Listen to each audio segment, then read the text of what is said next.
शंकराचार्य कहते हैं भज गोविंदम भज गोविंदम गोविंदम भज मूढ़मति संप्राप्ये सन्निहिते काले नहीं नहीं रक्षति किम व्याकरणे।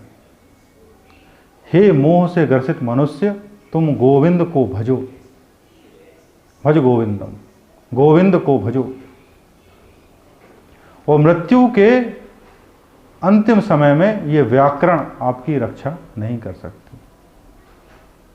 तो शंकराचार्य बनारस के पास से गुजर रहे थे और शंकराचार्य ने गुजरते हुए देखा कि बुद्धिमान से बुद्धिमान ब्राह्मण, उस समय ब्राह्मणों का बड़ा बोलबाला था और काशी उनका गढ़ था, और ब्राह्मण शास्त्रों की गणना रचना इसमें लगे रहते थे। तो उनका हृदय द्रवित हो गया कि बूढ़े से बूढ़े बुद्धिमान से बुद्धिमान लोग अपनी टीकाएं लिखने में लगे हैं, अपने आप को बुद्धिमान बताने में लगे हैं कि मैं श्रेष्ठ हूँ, मेरे द्वारा लिखित टीका श्रेष्ठ है।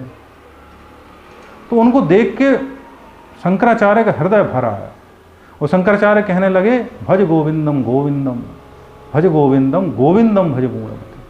हे मोह से भरे मनुष्य, इस व्याकरण से आपका कल्याण नहीं होने वाला, आप गोविंद को भजो। और शंकराचार्य से बुद्धिमान व्यक्ति तो इस धरती पर कम ही पैदा हुए हैं, जिन्होंने इतनी कम आयु में सारे शास्त्रों का पुनर्गठन कर दिया, वेदांत सूत्र की रचना कर दी, उपनिषदों पर टीका लिख दिया, सौंदर्य लहरी लिख दी, और उसके बाद 32 वर्ष की आयु में पूरा देश का भ्रमण करके उसे धर्म को एकत्रित कर दिया, सनातन को एकत्रित कर दिया। इतना महत कार्य करने वाला, इतना बुद्धिमान व्यक्ति भारत की धरा में विरला ही हुआ है, अनूठा ही। और इतना बुद्धिमान व्यक्ति जिसने कहा हो, जिसने वेदांत सूत्र में अद्वैत दर्शन पे बात की हो, ऐसा व्यक्ति कहता है कि भज गोविंद मूढ़मति। लोग कहते हैं कितना कम दिमाग का काम है गोविंद को भजना, भगवान का नाम लेना तो ये तो कम दिमाग का काम है, द्वैत है, वेदांत सूत्र है। तो ऐसे वेदांत सूत्र के रचयिता ने कहा है भज गोविंदम मूढ़मति, हे मोह से भरे हुए मनुष्य, तुम गोविंद को भजो। तो आप इतने बुद्धिमान व्यक्ति की सलाह को हम कैसे नकार सकते हैं?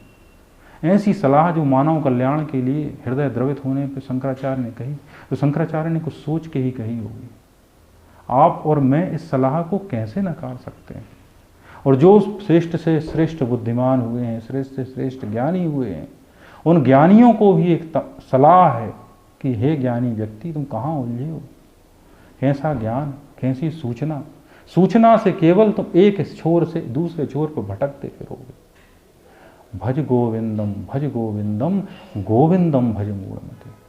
क्योंकि तुम्हारे दिमाग में सूचनाएं ही भरी हैं और सूचनाएं से तुम उस दिमाग के मैट्रिक्स में फंसे रहते हो, और तुम्हारी चेतना जिन संस्कारों को लेकर जन्मी है उन संस्कारों में सूचनाएं हैं, और उन सूचनाओं में एक सूचना से दूसरी सूचना में भटकते रहते, और इन सूचनाओं में भटकने के कारण तुम उसे नहीं जान पाते जो इस समस्त सृष्टि का निर्माता है, और उसी सृष्टि का के निर्माता का एक अंश तुम हो, या तुम ही तुम्हारे भीतर वही है, तुम उसी का एक्सटेंशन हो। तो तुम्हारे भीतर परमात्मा ही है, या तुम परमात्मा ही हो, लेकिन तुम विस्मृत हो गए हो। वो परमात्मा को तुम सीधे नहीं जान सकते, क्योंकि तुम जो भी जानते हो वह परमात्मा के पार की घटना है। परमात्मा उसके पार है। मन से जो भी सोचा जा सकता है, बुद्धि से जो भी जाना जा सकता है, जो भी ज्ञान संभव है, वो सब परमात्मा के पार की घटना है, क्योंकि परमात्मा तुम्हारा निर्माता है। और जो निर्माता है तुम वो कैसे हो सकते हो? तुम वो हो ही नहीं सकते। इसलिए एक ही बात संभव है कि तुम उसे पुनः स्मरण करो, स्मरण करो, स्मरण करो, और उसकी कृपा से एक दिन वो रहस्य उद्घाटित हो जाएगा जो सबसे गोपनीय रहस्य है कि तुम परमात्मा की ही प्रतिकृति हो, परमात्मा का ही एक्सटेंशन हो, और उसकी ही इच्छा से पैदा हुए हो। और जब ये हो जाएगा तो तुम्हारे भीतर के सारे द्वैत भाव गिर जाएंगे, तुम उसको जान सकोगे जो अद्वैत है, महसूस कर सकोगे। जो भी महसूस करते हो जिंदगी में वो द्वैत है। इवन अद्वैत को भी तुम अपनी भाषा में जब महसूस करोगे तो वो द्वैत का ही हिस्सा होगा, क्योंकि अद्वैत को तो महसूस भी नहीं किया जा सकता। अद्वैत तो आपके महसूस होने के पार, आपके मैं के पार जो भी है वही अद्वैत है।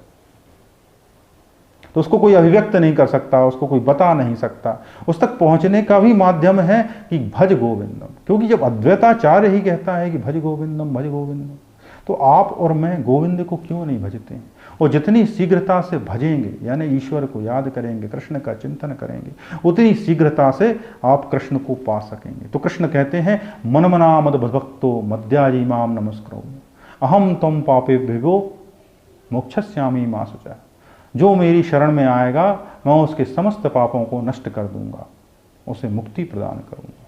भगवान कहते हैं कि निरंतर मेरा चिंतन करो, मनमना मद भक्तो, मेरा चिंतन करते हुए अपने कार्य करो, ऐसा करके तुम मेरी ही कृपा को प्राप्त हो जाओगे। और शंकराचार्य जैसे विद्वान भी यही कहते हैं भज गोविंदम मूढ़मते। तो मनुष्य को चाहिए जितनी जल्दी हो सके वो गोविंद को भजे, क्योंकि ज्ञान भी अकेला पर्याप्त नहीं है। ज्ञान केवल ये बताता है कि संसार को छोड़ के किसका चिंतन करना है, और उस चिंतन के बाद जो मिलता है वो कृपा से मिलता है। लेकिन उसका साधन क्या है? साधन भज गोविंदम मूढ़मते।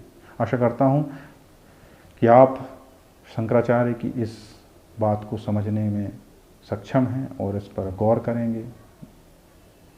सुनने के लिए बहुत बहुत धन्यवाद। हरे कृष्ण।